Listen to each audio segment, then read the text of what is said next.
Thanks for joining me. We're going to be taking a look this video about factorials and what they are and how to use them. Okay, so kind of going back to our fundamental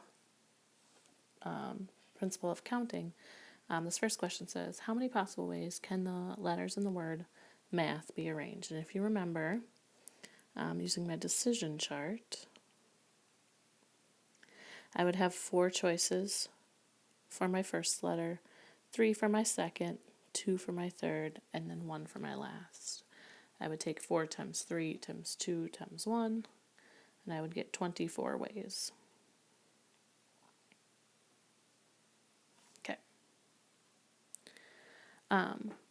This idea of multiplying 4 times 3 times 2 times 1, we can actually find that on our calculator. It's actually what's our factorial function. So on your calculator, you can find this factorial function by first choosing the math button here.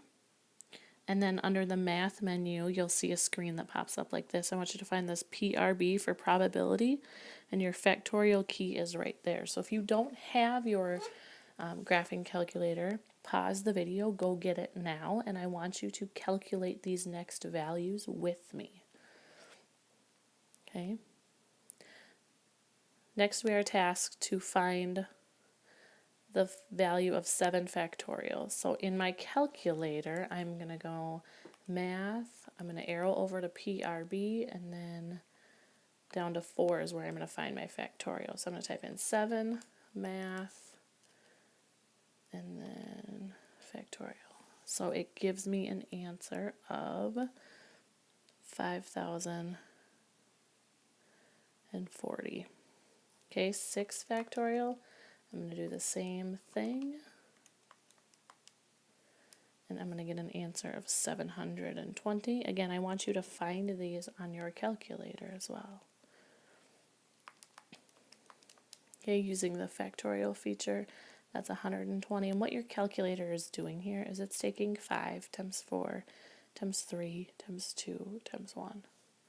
4 factorial is 24. Your calculator is doing 4 times 3 times 2 times 1. 3 factorial is 6. That's 3 times 2 times 1. 2 factorial is just 2. It's 2 times 1. And 1 factorial is just 1. Okay? Now, what happens when you try to find 70 factorial in your calculator? Do that. Go 70, and then go math, PRB, exclamation point. Take a minute and type that in.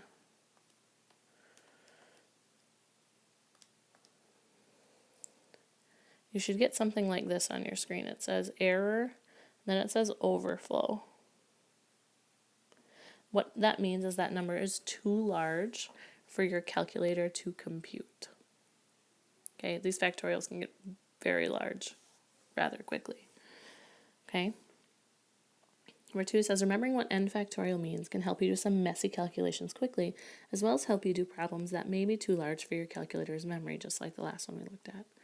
Okay, and then for instance, if you wanted to calculate 9 factorial divided by 6 factorial, you could use the factorial button on your calculator and find that 9 factorial is 362,880, and 6 factorial is 720, and then just divide them to get 504. Or you could use a different simplification technique. Bear with me here.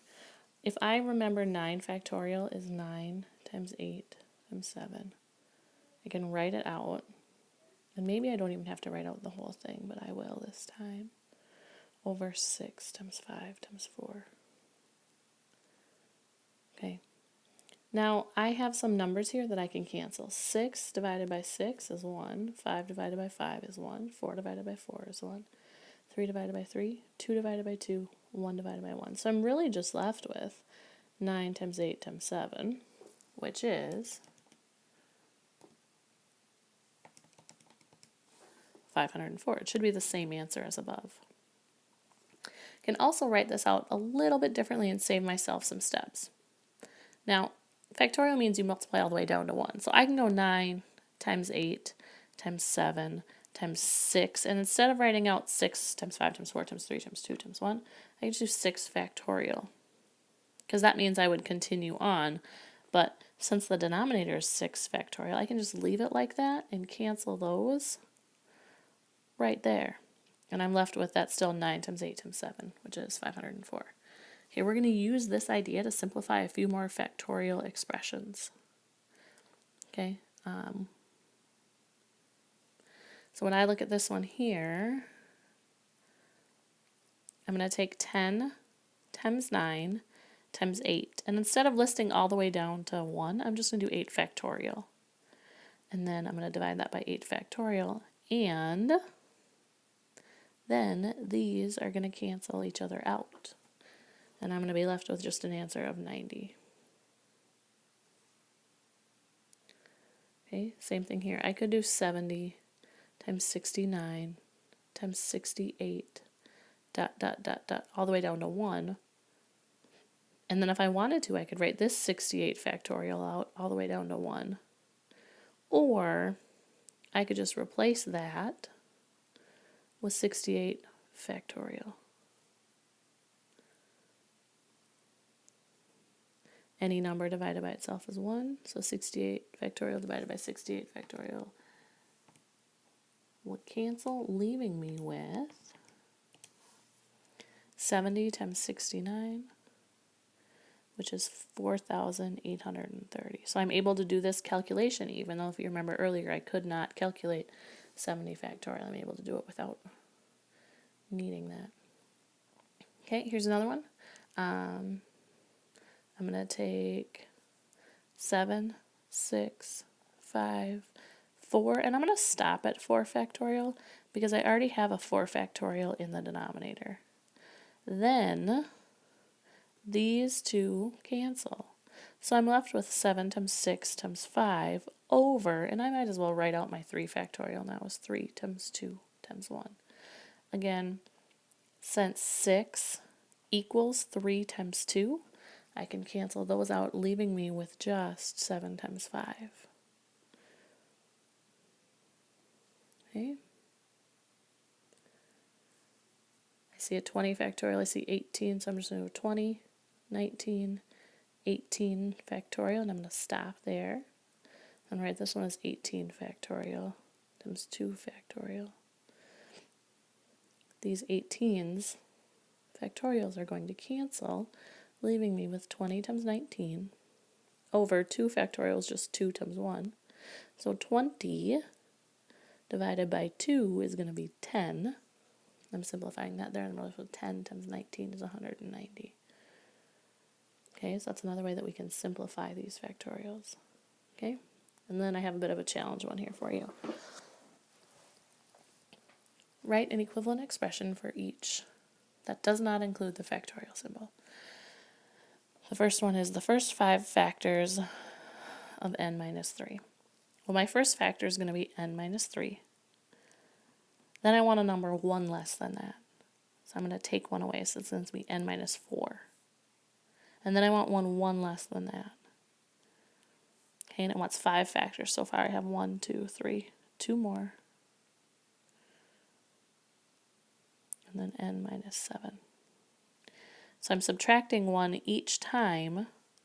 I'm taking my original n minus 3, and then I'm going 1 number less each time for the first 5 factors. Okay, the next one asks for the first 5 factors of n plus 2 factorial. So I'm going to do n plus 2, and then I'm going to do 1 less than that, 1 less than that, 1 less than that is going to be n minus 1, and then n minus 2. So that's kind of how we write it out in factorial, or write out the factors of a factorial. Okay. Part C is interesting. It's got n factorial on the top divided by n minus 3 factorial. So all I'm going to do is just write out n times, the next factor is n minus 1, times n minus 2, times n minus 3. And I could keep going, or I realize that n minus 3 is in my denominator. So I stop there and realize that these are going to cancel with each other. So my result is just n times n minus 1 times n minus 2. I'm